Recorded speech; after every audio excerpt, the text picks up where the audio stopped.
നമ്മളെ ഇട്ട് ബുദ്ധിമുട്ടിച്ചതിന്റെ പകരായിട്ട് പറയാനുള്ളതൊക്കെ ഒരക്ഷരം പോലും കുറയാതെ പറഞ്ഞിട്ടാണ് കൊടുത്തത്. രുക്മിണിയാണെങ്കിലേ പറയുന്നതെല്ലാം കേട്ട് മിഴുങ്ങസ്യാന്ന് പറഞ്ഞു നിൽക്കായിരുന്നു.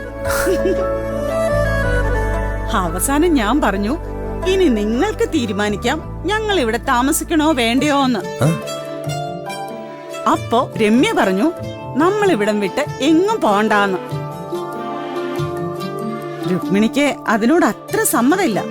അവസാനം നിങ്ങൾ തമ്മിൽ തീരുമാനിച്ചിട്ട് അറിയിക്കെന്ന് പറഞ്ഞ് ഞങ്ങൾ അവിടുന്ന് ഇറങ്ങി.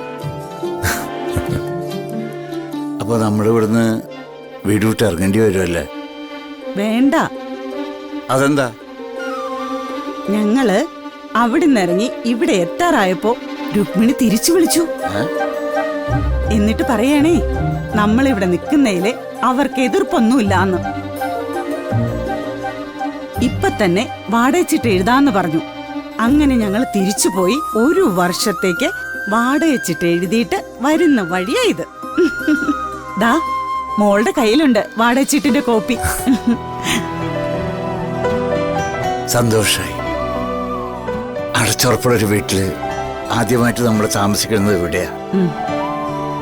അതാ ഈ വീട് വിട്ടു പോകാൻ തോന്നാത്തത്. ആ, ഇനി എന്റെ മോൻ എനിക്കൊരു വാക്കുകാരൻ. നിനക്ക് നല്ല കാലം ഉണ്ടാകുമ്പോ ഈ വീട് നീ വാങ്ങ. എനിക്ക് വേണ്ടി നീ ഇത് ചെയ്യോ? ചെയ്യാച്ച, ഉറപ്പായും ചെയ്യാം. ഋതിക മോള് രാജുവിന്റെ ജീവിതത്തിലേക്ക് വന്നില്ലേ? ഇനി എല്ലാം പോസിറ്റീവായിട്ട് മാത്രമേ നമ്മുടെ ജീവിതത്തിൽ സംഭവിക്കുള്ളൂ. നോക്കിക്കോ. ഋതിക, ഒരുപാട് നന്ദിയുണ്ട്. ഈ വീട് എനിക്ക് ഒരുപാട് ഓർമ്മകൾ തന്നിട്ടുള്ളതാ. എന്റെ കല്യാണം കഴിഞ്ഞത് ഈ വീട്ടിൽ വെച്ചാ. ഐഷുമോള് ജനിച്ചതും ഈ വീട്ടിൽ വെച്ചാ. വീണ്ടും ഈ വീട്ടിൽ തന്നെ താമസിക്കാൻ കഴിയുന്നത് ഒരുപാട് സന്തോഷമുള്ള കാര്യോ. പറഞ്ഞറിയിക്കാൻ പറ്റാത്ത അത്രയും നന്ദിയുണ്ട്. എന്തിനാ ഇപ്പൊ നന്ദിയൊക്കെ പറയുന്നേ? രാധമ്മ ഇല്ലായിരുന്നെങ്കിൽ എനിക്ക് ചിലപ്പോ ഒന്നും ചെയ്യാൻ കഴിയുമായിരുന്നില്ല. സത്യത്തിൽ ആ കോമ്പറ്റീഷനിൽ പങ്കെടുത്തതും ആ ഫുഡ് ഉണ്ടാക്കിയതും രാധമ്മ തന്നെ. എന്താ മോളെ പറയുന്നേ? മോളല്ലേ അതിൽ പങ്കെടുത്തതും അതിന്ന് കാശ് വാങ്ങിച്ചതും? ഞാൻ ജസ്റ്റ് ഒരു റോബോട്ടിനെ പോലെ രാധമ്മ പറഞ്ഞു തന്ന കാര്യങ്ങള് മാത്രമേ ചെയ്തുള്ളൂ. സത്യത്തിൽ ഇതെല്ലാം രാധമ്മയുടെ മാത്രം നേട്ടങ്ങളാ. മതി മതി, ഇനി കൂടുതൽ പുകഴ്ത്തിയാലേ ഞാനങ്ങ് ഒരുപാട് പൊങ്ങിപ്പോകും. എന്തായാലും അത് വേണ്ട. ആ, എന്തായാലും ഇന്ന് സന്തോഷത്തിന്റെ ദിവസമല്ലേ, നമുക്ക് അല്പം മധുരം കഴിച്ചതിനെ ആഘോഷിക്കാം. ഷുഗറാ?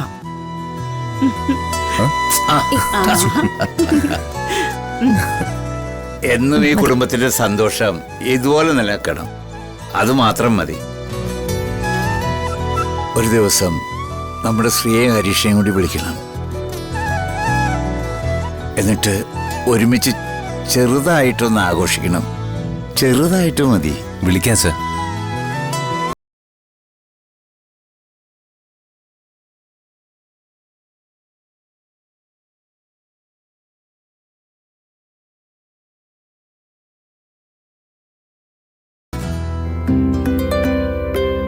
ശ്രീ, എനിക്ക് വിശക്കുന്നു, ആഹാരം എടുക്ക്. ദാ വരുന്നു. വേഗം കൊണ്ടുവാ. ഹലോ, ഇത്ര നേരത്തെ ഭക്ഷണം കഴിക്കാൻ പോവാണോ? ഋതിക, രാജേട്ടാ വാ. രാജേട്ടാ ഇരിക്ക. എന്തൊക്കെയുണ്ടാ? സുഖം. ശ്രീ, ശ്രീക്ക് സുഖാണോ? സുഖം. നിങ്ങൾ എന്തെങ്കിലും കഴിച്ചോ? ആ, അതിന് കഴിക്കാനുള്ള സമയമായിട്ടില്ലല്ലോ. എന്നാ ഞാൻ നിങ്ങൾക്ക് ഭക്ഷണം എടുക്കട്ടെ? വേണ്ട ശ്രീ, നിങ്ങൾ ആദ്യം കഴിക്കേ. അയ്യോ, അത് പറ്റില്ല. ഞങ്ങൾ പിന്നെ കഴിച്ചോളാം. ആദ്യം അതിഥികൾക്ക് ഭക്ഷണം കൊടുക്കേണ്ടത്. അതുകൊണ്ട് നിങ്ങൾ കഴിച്ചേ പറ്റൂ. ഞാൻ ഭക്ഷണം എടുക്കാം. കഴിക്കാം, അവരുടെ സന്തോഷല്ലേ.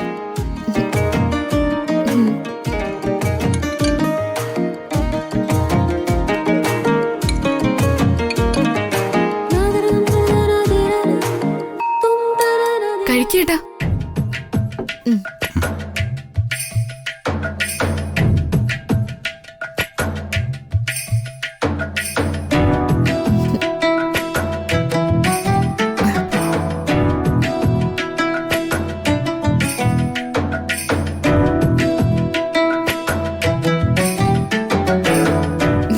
ഏയ് യ്യോ, വേണ്ട മോളെ. കഴിക്ക്. ശ്രീ കഴിക്കേട്ടാ.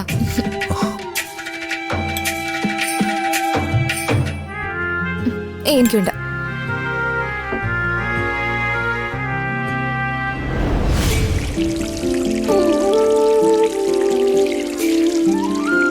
ശ്രീ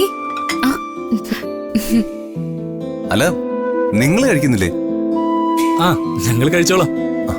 അത് പറ്റില്ല. ഞങ്ങള് കഴിക്കണമെന്ന് നിങ്ങൾ വാശി പിടിച്ചു. ഞങ്ങള് കഴിച്ചു. ഇനി നിങ്ങൾ കഴിക്കേ. ഏട്ടാ ഞങ്ങള് കഴിച്ചോളാം.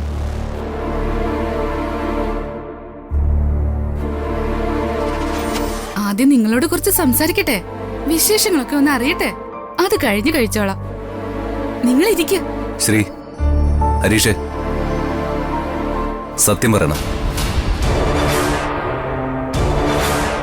നിങ്ങൾക്ക് എന്തെങ്കിലും ബുദ്ധിമുട്ടുണ്ടോ?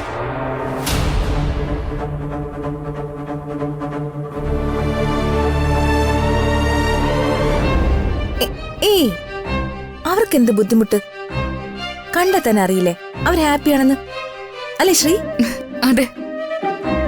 ആ, സത്യം പറഞ്ഞ ഞങ്ങള് വന്നത് വേറൊരു കാര്യത്തിന്. നിങ്ങൾക്കറിയാലോ ഞാനൊരു കോമ്പറ്റീഷനിൽ പങ്കെടുത്ത കാര്യം. അതിൽ ഞാൻ വിൻ ചെയ്തില്ലെങ്കിലും എനിക്കൊരു ഓപ്പർച്യൂണിറ്റി കിട്ടി. അതിൽ നിന്നും കുറച്ച് കാശും കിട്ടി. ഞാൻ അതിന്ന് ഒരു 85,000 രൂപ മാറ്റി വെച്ചിട്ടുണ്ട് ശ്രീയുടെ ഫീസ് അടയ്ക്കാൻ വേണ്ടി. ഞങ്ങള് അതും കൊണ്ടാ വന്നത്.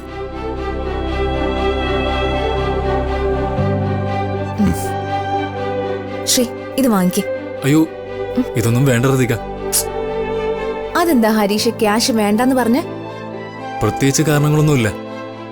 ഹരീഷിന് രമ്യ ക്യാഷ് തന്നാ വാങ്ങില്ലേ? ആ, എന്നെ രമ്യയുടെ സ്ഥാനത്ത് കണ്ടാ മതി. രമ്യ ക്യാഷ് എന്നാ വേണ്ടെന്ന് പറയില്ലല്ലോ. അതേപോലെ ഞാൻ ക്യാഷ് എന്നാലും വേണ്ടെന്ന് പറയാൻ പാടില്ല.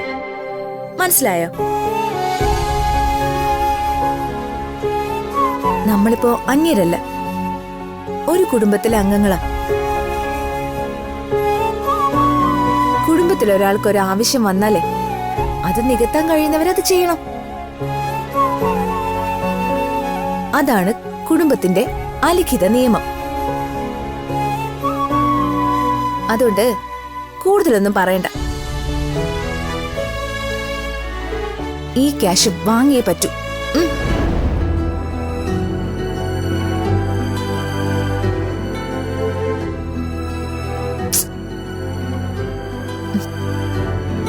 ഇത് വാങ്ങുന്നതില് ആത്മാഭിമാനം പണയം വെച്ചു എന്നൊരു തോന്നൽ ഉണ്ടാവേണ്ട കാര്യമേ ഇല്ല. ശ്രീയുടെ പഠിത്തത്തില് ഹരീഷിനുള്ള ഉത്തരവാദിത്വം തന്നെ എനിക്കുണ്ട്. അതുകൊണ്ട് കൂടുതലൊന്നും പറയണ്ട, ഇത് വാങ്ങണം.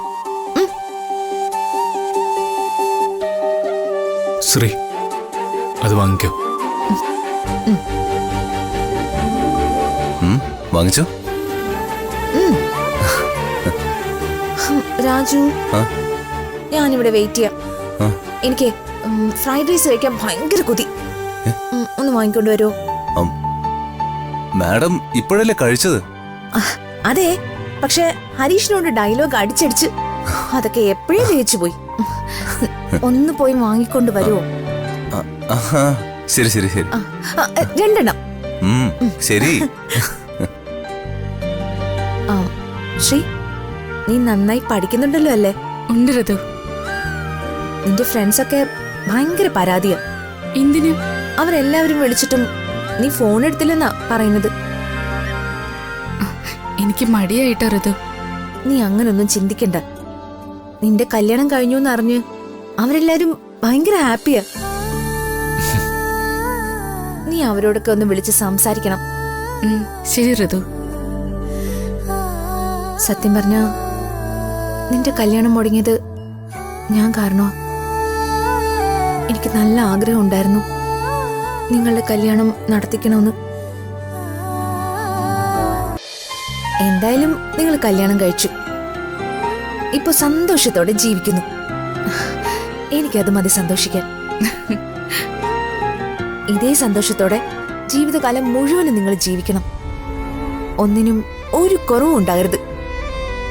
എന്തെങ്കിലും ആവശ്യമുണ്ടെങ്കിൽ എന്നെ വിളിച്ചറിയിക്കാൻ മടിക്കരുത്. എപ്പോ വേണമെങ്കിലും എന്താവശ്യത്തിനാണെങ്കിലും എന്നെ വിളിക്കാം കേട്ടോ. അച്ഛനും അമ്മയും കാണാറുണ്ടോ? ഇല്ല, ഇടയ്ക്ക് രമ്യ കാണും. പക്ഷെ ഇപ്പോഴേ രമ്യക്ക് ചെറിയ ശത്രുതയുള്ളതുപോലെ എനിക്ക് തോന്നുന്നത്. അതിന് രമ്യയെ കുറ്റം പറഞ്ഞിട്ട് കാര്യമില്ല. രമ്യയുടെ മനസ്സിലുണ്ടായിരുന്ന ആഗ്രഹത്തിന് ഞാനായിരുന്നല്ലോ തടസ്സം. അതൊക്കെ ആരുടെയും കയ്യിൽ നിയന്ത്രണം കിട്ടാത്ത കാര്യങ്ങളല്ലേ. ആരാരുടെ കൂടെ ജീവിക്കണമെന്ന് തീരുമാനിക്കുന്നത് ദൈവ. അതിനെതിരായിട്ട് ആരെത്രയൊക്കെ പരിശ്രമിച്ചാലും നടക്കില്ല. വിധിച്ചത് മാത്രമേ നടക്കൂ. Fried rice ready. എന്നാ ഞങ്ങൾ ഇറങ്ങട്ടെ. അല്ല, ഋതികയ്ക്ക് വിശക്കുന്നു എന്ന് പറഞ്ഞിട്ടല്ലേ വാങ്ങിച്ചത്? ഇതിന് കഴിക്കാതെ പോവാണോ? ഇത് നിങ്ങൾക്ക് വേണ്ടി വാങ്ങിയത്. അത് പറഞ്ഞ നിങ്ങളത് സമ്മതിക്കില്ല എന്ന് അറിയാവുന്നത് കൊണ്ട് എനിക്ക് വിശക്കുന്നു എന്ന് പറഞ്ഞ് രാജുവിനെ കൊണ്ട് വാങ്ങിപ്പിച്ചത്. നിങ്ങൾ കഴിക്കേ, വിശന്നിരിക്കില്ലേ രാവിലെ മുതൽ. എന്നാ പിന്നെ ഞങ്ങൾ ഇറങ്ങുന്നു. പോട്ടെ മോളെ. ശരി ഏട്ടാ. ഹരീഷേ, പോട്ടെ. ശരി. ശരി മോളെ.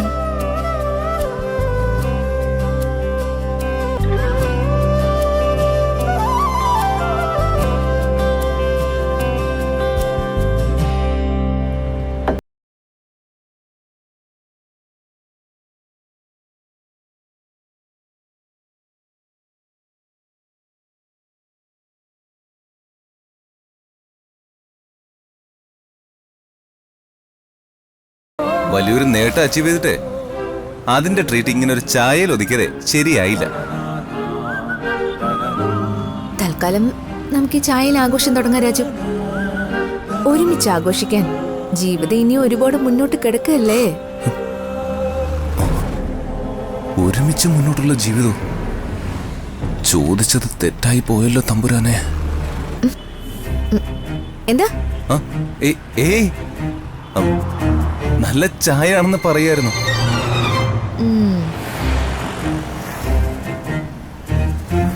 ഞാനാ പറഞ്ഞത് ഇഷ്ടമായില്ലെന്ന് തോന്നുന്നു സാറിന്. ഏയ്, അങ്ങനൊന്നുമില്ല മാഡം. രാജുവിനെ എനിക്കറിയില്ലേ.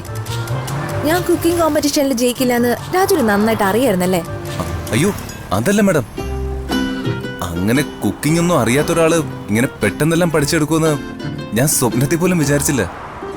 ശരിക്കും ആ കോമ്പറ്റീഷനില് ഋതിക മാഡം ജയിക്കേണ്ടതായിരുന്നു. കോമ്പറ്റീഷനിലുണ്ടായ പ്രശ്നങ്ങളൊക്കെ ആരോ മനഃപൂർവ്വം ഉണ്ടാക്കിയതായിട്ടാ എനിക്ക് തോന്നുന്നത്. അതിലൊന്നും എനിക്ക് വിഷമമില്ല രാജു. ഞാൻ മനസ്സിൽ ആഗ്രഹിച്ചത് ഒരു തരത്തിലല്ലെങ്കിൽ മറ്റൊരു തരത്തിൽ നടന്നില്ലേ, അത് മതി. മതി മാഡം.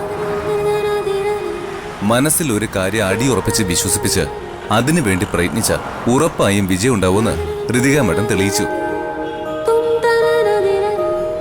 ഋതിക മാഡത്തിന് ലഭിച്ച വലിയ തുക ഋതിക മാഡം എന്റെ കുടുംബത്തിന് വേണ്ടി ചെലവഴിച്ചു. ഈ കടങ്ങളൊക്കെ ഞാൻ എങ്ങനെ വീട്ടുമെന്ന് ആലോചിക്കുമ്പോഴാ. നമുക്കിടയില് അങ്ങനെ കണക്കുകളൊക്കെ വച്ചു പുലർത്തേണ്ട കാര്യമുണ്ടോ രാജു? രാജു എന്നെ ഒരു അന്യായിട്ടാണ് കാണുന്നതെന്നും രാജുവിന്റെ ചില വാക്കുകളിലൂടെ രാജു പറയാതെ പറയുമ്പോ അതെന്നെ ഒരുപാട് വിഷമിപ്പിക്കുന്നുണ്ട് രാജു. അത് മാഡം, ഞാൻ സാരമില്ല രാജു.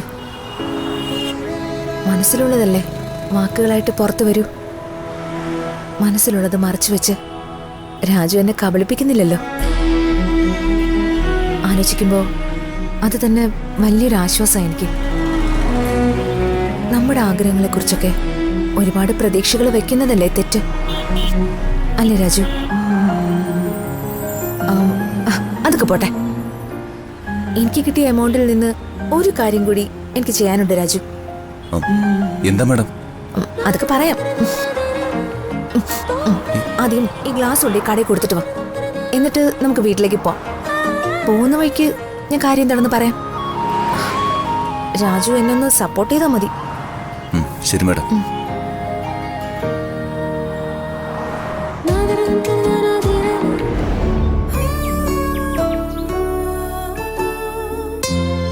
ആണോ?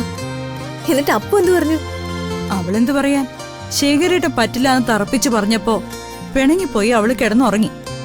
അയ്യോ, അത് കഷ്ടായിപ്പോയി. അവൾക്ക് വിഷമായി കാണും. എന്ന് വെച്ച് പറയുന്നതൊക്കെ വാങ്ങിച്ചു കൊടുക്കണമെന്ന് വാശി പിടിച്ചാൽ എങ്ങനെയാ? ഇങ്ങനെയുള്ള വാശികളൊന്നും നല്ലതല്ല. ഈയിടെയായിട്ടാണെങ്കില് അവൾക്ക് ഇത്തിരി വാശി കൂടുതലാ. പോ ചെറിയമ്മന്ന്, അവള് കുട്ടിയില്ലേ? ഋതു, നീ അവളെ ഇങ്ങനെ കൊഞ്ചിച്ച് വഷളാക്കുന്നേ. ആ, അതൊക്കെ പോട്ടെ. നീ ആഗ്രഹിച്ച പോലെ രാജുവിന്റെ വീട്ടിലെ അത്യാവശ്യ കടങ്ങളൊക്കെ തീർന്നില്ലേ? അവിടെ എല്ലാവർക്കും സന്തോഷായില്ലേ? അത് പിന്നെ പ്രത്യേകം പറയണോ ചെറിയമ്മ? രാധമ്മയ്ക്കും വേണുവെങ്കിലും ഒക്കെ ഒരുപാട് സന്തോഷായി. രമ്യയുടെ അമ്മ പ്രത്യേക ടൈപ്പാണെന്ന് ചെറിയമ്മയ്ക്ക് അറിയാലോ. കയ്യിൽ കുറച്ച് ക്യാഷ് ഉണ്ടെന്ന് വെച്ച് എന്തൊരു അഹങ്കാരം അവർക്ക്. തൽക്കാലത്തേക്ക് അവരുടെ അഹങ്കാരം ഞാൻ തീർത്തു കൊടുത്തിട്ടുണ്ട്. നീ ഇപ്പോ പഴയ ആളെ അല്ല, ഒരുപാട് മാറിപ്പോയി. ഈ വീട്ടില് അമ്പി ചേച്ചിയെ ഭയന്ന് ഒളിച്ചു നടന്ന് എന്റെ പിന്നിന്ന് മാറാതെ നടന്ന് ഋതികയല്ല. എന്തു പ്രശ്നമുണ്ടായാലും അത് പരിഹരിക്കാൻ മുന്നോട്ടിറങ്ങുന്ന ഒരു പുതിയ ഋതികയാ ഇപ്പൊ ചെറിയമ്മ കാണുന്ന. ഞാൻ ഒരിക്കലും ബോധപൂർവം സ്വയം മാറാൻ ശ്രമിച്ചിട്ടില്ല ചെറിയമ്മ. സാഹചര്യങ്ങൾക്കനുസരിച്ച് ജീവിക്കാനുള്ള ചില ശ്രമങ്ങൾ, അത്രേ ഉള്ളൂ. എന്തൊക്കെ വലിയ പ്രശ്നങ്ങളിലാണെങ്കിലും രാജുവിന്റെ കുടുംബം അതൊന്നും പരസ്പരം പറഞ്ഞ് ആരെയും വിഷമിപ്പിക്കാതെ കഴിയുന്നത്രയും സന്തോഷമായിട്ടിരിക്കാനേ ശ്രമിക്കൂ. അവരുടെ നിഷ്കളങ്കമായ ആ കുഞ്ഞു മനസ്സുകളിലെ സന്തോഷം അണച്ചില്ലാതാക്കാൻ ശ്രമിക്കുന്നവരെ അങ്ങനെ വെറുതെ വിടാൻ പറ്റില്ലല്ലോ ചെറിയമ്മ. സ്വന്തം റെസിപ്പിയുടെ ഫോർമുലയൊക്കെ വലിയ കമ്പനിക്ക് വിറ്റിട്ട് ചെറിയമ്മയ്ക്ക് എന്താ ഋതുമോള് സമ്മാനമായിട്ട് വാങ്ങിച്ചത്? ഋതുമോള് ചെയ്യാൻ പോകുന്നത് ഒരു ജോലി അല്ലെങ്കിലും ഒരു വരുമാന മാർഗാണേ. എന്ന് വെച്ചാ കഴിഞ്ഞ ദിവസം കയ്യിലേക്ക് വന്നതേ ആദ്യത്തെ ശമ്പള. അപ്പൊ ഉറപ്പായും ചെറിയമ്മയ്ക്കൊരു സമ്മാനം വേണം. ചെറിയമ്മ ഇങ്ങനെ ധൃതി വയ്ക്കല്ലേ. അതൊക്കെ ഞാനും അപ്പവും പ്ലാൻ ചെയ്തിട്ടുണ്ട്. എന്ത് പ്ലാൻ? അതൊക്കെ ഉണ്ട് ചെറിയമ്മേ. കോസ്റ്റ്ലി ആയിട്ടുള്ള ഒന്നും വേണ്ട, സിമ്പിൾ ആയിട്ടുള്ള എന്തെങ്കിലും മതി. അതൊക്കെ ഞങ്ങൾ തീരുമാനിച്ചോളാം. ചെറിയമ്മേ, എനിക്കൊരു ആഗ്രഹമുണ്ട്. എന്താ മോളെ? എനിക്ക് ദിവ്യക്ക് വേണ്ടി എന്തെങ്കിലും ചെയ്യണമെന്നുണ്ട്. പക്ഷേ എന്ത് ചെയ്യണമെന്ന് ആലോചിച്ചിട്ട് ഒരു ഐഡിയയും കിട്ടുന്നില്ല. ദിവ്യയെ ഒരുപാട് സന്തോഷിപ്പിക്കുന്ന അവളുടെ മനസ്സിലെ വിഷമങ്ങളൊക്കെ കുറച്ചു കാലത്തേക്കെങ്കിലും മറക്കാൻ കെൽപ്പുള്ള എന്തെങ്കിലും ഒന്ന്. അങ്ങനെ ചോദിച്ചാ ഇങ്ങോട്ട് താമസം മാറിയ പിന്നെ ദിവ്യ ഹാപ്പിയാണെന്ന് എനിക്ക് തോന്നുന്നേ. അവളുടെ ആവശ്യത്തിനുള്ള എല്ലാ സാധനങ്ങളും ഞാൻ എത്തിക്കാറുണ്ട്. അമ്പി ചേച്ചിയോ ദീപക്കോ അവളെ യാതൊരു തരത്തിലും ഉപദ്രവിക്കാതെയും വിഷമിപ്പിക്കാതിരിക്കാനും ഞാൻ ശ്രദ്ധിക്കാറുണ്ട്. അതൊക്കെ എനിക്കറിയാൻ ചെറിയമ്മ. ഞാൻ ഉദ്ദേശിക്കുന്നതേ അങ്ങനെയൊന്നുമല്ല. നമുക്ക് ദിവ്യക്കും കുഞ്ഞിനും വേണ്ടി എന്തെങ്കിലും ഒരു ചടങ്ങ് നടത്താൻ പറ്റുമോ? ചെറിയൊരു ആഘോഷമായിട്ട്. അവരമ്മയും മോനും അതിനൊക്കെ സമ്മതിക്കും തോന്നുന്നുണ്ടോ മോൾക്ക്? അവരുടെ കാര്യമൊക്കെ രാജു നോക്കിക്കോളും. ചെറിയമ്മ എനിക്കൊരു ഐഡിയ പറഞ്ഞു താ. ദിവ്യക്കിപ്പോ 7ാം മാസല്ലേ? ഗർഭിണികളായ സ്ത്രീകൾക്ക് 7ാം മാസത്തിലാ സീമന്തം നടത്തേണ്ടത്. സീമന്തം? ഞാനും കേട്ടിട്ടുണ്ട്. നമുക്കെങ്കിലേ ദിവ്യയുടെ സീമന്തം നടത്തിയാലോ? ദൈവമേ, അത് പ്രശ്നമാവും. അമ്പേ ചേച്ചി അത് സമ്മതിക്കില്ല. ദിവ്യയുടെ വയറ്റിലുള്ളത് ദീപകന്റെ കുഞ്ഞല്ലാന്ന് വരുത്തി തീർക്കാൻ ബുദ്ധി ആലോചിച്ചോണ്ടിരിക്ക അമ്പേ ചേച്ചി. നമ്മള് ദിവ്യയുടെ സീമന്തം നടത്താൻ പോവാണെന്നെങ്ങാനും കേട്ടാ വെളിച്ചപ്പാട് തുള്ളുന്നത് പോലെ നിന്ന് ഉറഞ്ഞു തുള്ളും. ചെറിയമ്മ വാ. എവിടേക്കാ? പറയാം വാ മോളെ. നീ ഇത് എന്തിനുള്ള പുറപ്പെടാ? ഓ പറയാം വാ ചെറിയമ്മ വാ. ഋതു,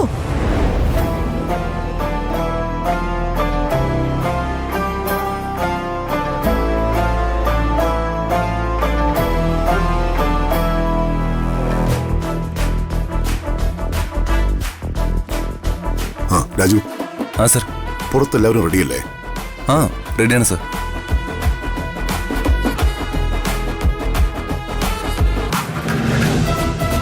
ഞാനിത് നോക്കി വെരിഫൈ ചെയ്ത് കഴിഞ്ഞിട്ട് നമുക്കിറങ്ങാം കേട്ടോ. ലേറ്റ് ആവില്ലല്ലോ? ഏയ് ഇല്ല സർ. ശേഖര, ഇത് ഓക്കെയാണ്. പക്ഷെ ഇതിലുള്ള ഒരേ ഒരു റിസ്ക് എന്ന് പറയുന്നത് അവരുടെ ടേംസ് ആൻഡ് കണ്ടീഷനിൽ ദേ ഈ ഒരു പർട്ടിക്കുലർ പോയിന്റ് ആണ്.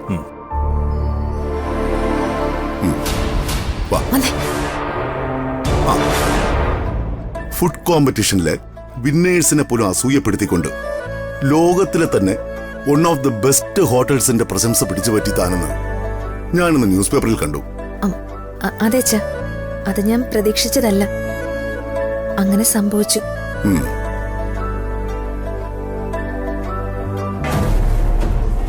ഇന്നത് തന്നെയാണ് വിജയമെന്ന് നമ്മൾ മനസ്സിലുറപ്പിച്ച് ആ വിജയത്തിന് വേണ്ടി പ്രയത്നിക്കുമ്പോൾ അതേ ലക്ഷ്യത്തോടെ പ്രയത്നിക്കുന്ന വേറെയും ഒരുപാട് ആളുകളുണ്ടാവും. എല്ലാവരുടെയും ലക്ഷ്യം ഒരേ വിജയസ്ഥാനം തന്നെയാണ്. അങ്ങനെ നോക്കുമ്പോൾ വളരെ അപൂർവമായി സംഭവിക്കുന്ന അത്ഭുതം അതാണ് നിന്റെ ജീവിതത്തിൽ സംഭവിച്ചിരിക്കുന്നത്. വിധികർത്താക്കൾ തിരഞ്ഞെടുത്ത വിജയിക്ക് ലഭിച്ചത് ഒരേ ഒരു ഒന്നാം സമ്മാനം. പക്ഷെ കാലം നിന്നിൽ കരുതി വെച്ച സമ്മാനം, ആ സമ്മാനം കാലങ്ങളോളം നിന്നിൽ വന്ന് ചേർന്നുകൊണ്ടേയിരിക്കും.